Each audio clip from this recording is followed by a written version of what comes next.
I woke up at 3 a.m. with an irregular heartbeat. There were echoes of gagging coming from the hallway restroom. I walked in and I saw my mom vomiting dark red blood into the toilet. Everything was about to change.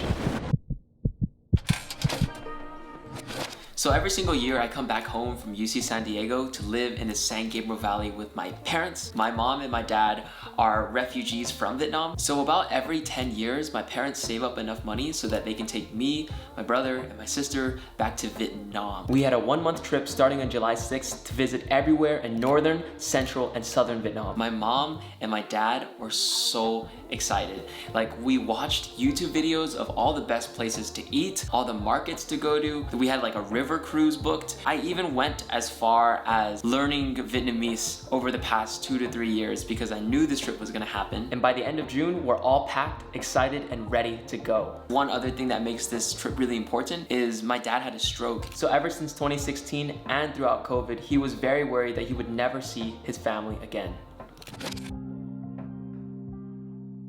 So a couple weeks passed by from June into July, and we are on the night of July 1st, literally 5 days out from the trip. That night, I wake up feeling like something is wrong, and I go walk into the restroom. When I get there, I see my mom hunched over the toilet. She's coughing, and as I get closer, I can smell like a weird irony metallic scent in the air. I see like blood coming from her nose. She's spitting it out of her mouth. She seems to be coughing it up. It's not just like a regular nosebleed. It's dark red blood. I had no idea what to do. I took her to the car. I almost crashed on the freeway exit. The doctor looked over my mom's condition, and an apparently minor surgery that she had a month previous, which was to prevent sleep apnea, basically hadn't healed completely. And it's crazy because she goes from this enthusiastic social butterfly, and overnight she's hospitalized, IV stuck into her veins, threw up everything that she ate, looking paler, bedridden. And soon enough, she comes home, and I found myself really worried, not just for the physical body of my mom, but also like her state of mind. She has been the one over the past 10 years who has been taking care of the entire family. At this point, my sister also comes over a lot, but I really can't bring myself to leave because I just don't want to come back one day and see that she's in the ER and I didn't do anything. For me, I'm really not my usual self as well. I usually read or watch movies or go out with my friends or family. I just found myself at home hitting the snooze,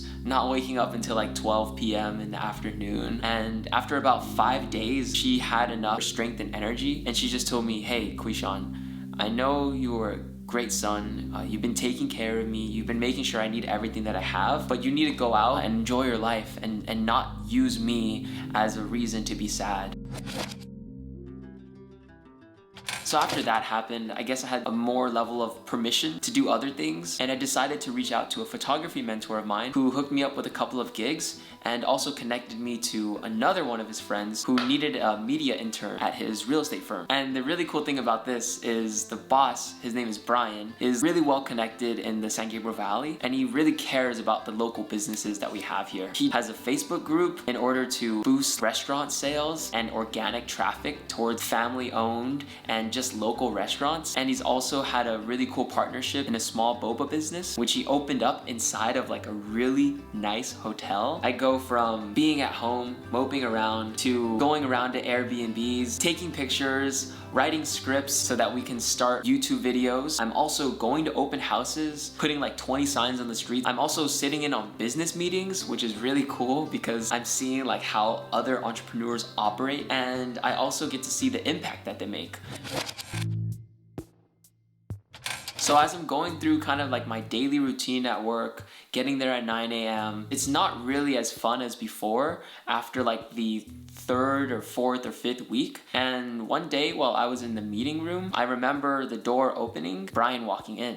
And weirdly enough, he didn't like look at me with a smile or anything. Before he even opened his mouth, my mind was racing. I was like, did I do something wrong? Am I gonna lose this job? He sits me down and he says, "You are not doing the work that you need to be doing. When we asked you to write a script or transcribe a video, you're cleaning the office. When we tell you to do 1, 2, and 3, you do 4, 5, and 6. And I basically thought, okay, I need to step up, and if I don't step up right now and I lose this job that literally another friend referred me from, not only will I let myself down, but I let that friend down, I let my boss down, and I let my parents down. And that's way too much of a letdown for one fucking summer. Insane. That day I went out for a walk, had a long lunch, and when I came back, I started working on every single task that needed to be done, even when I didn't want to do it. You know, I started working longer hours. Instead of finishing at like 6 or 7, I would maybe finish at like 8 or 9 or 10. And then from there, I also made sure that the YouTube structure and the foundation that the business needed, scripts, outlines, how to record, setting up a studio, I made sure that every single one of those had a guide so that when I left, someone else could basically pick up that guide on the Google Documents and say, oh, keyword research.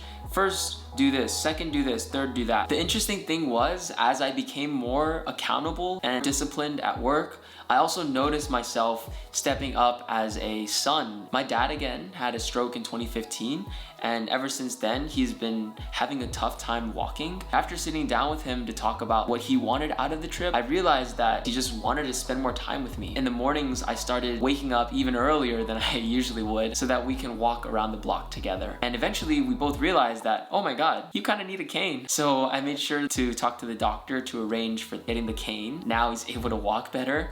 And not only that, but I took my mom and dad to the doctors just to make sure to have their annual checkup. And I also started to mop the house and dust the floors and wash the dishes. And really, growing up as the youngest of 3, I never had to do many of these things. And now that I started to take more ownership of it, I actually felt more satisfied than before.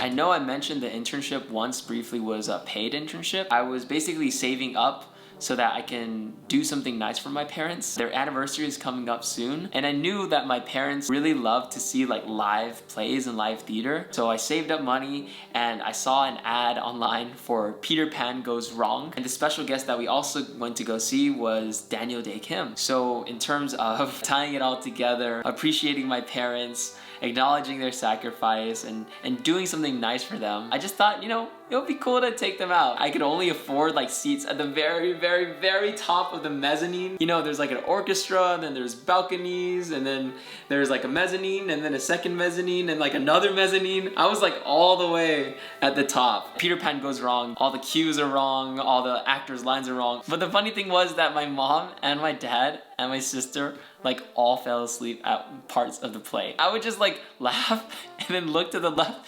It's like, oh, she's sleeping.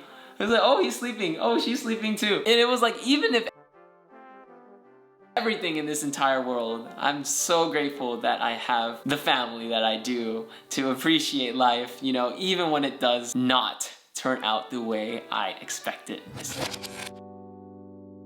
So oddly enough, I learned a lot of life lessons this summer. I expected to come in and have a really nice time in Vietnam and eat and drink and travel and play, but it actually turned out to be oddly an amazing character arc experience to take care of my parents, start an internship, to almost get fired because I was being a slacker, then to realize that I am so young. I'm 21 years old, gonna be 22 in a couple of weeks. I have so much opportunity and energy, and then also time ahead of me. I'm also so lucky to have had referrals and internships and money and jobs. There's nothing that I, looking back now, would have changed, even though in a lot of moments it hurt a lot. And I feel like since I've started to own up to my own weaknesses, whether it's in the way that I am less disciplined or sometimes losing focus or sometimes not following through with my actions, I've also learned to appreciate my strengths, my way of communicating with people,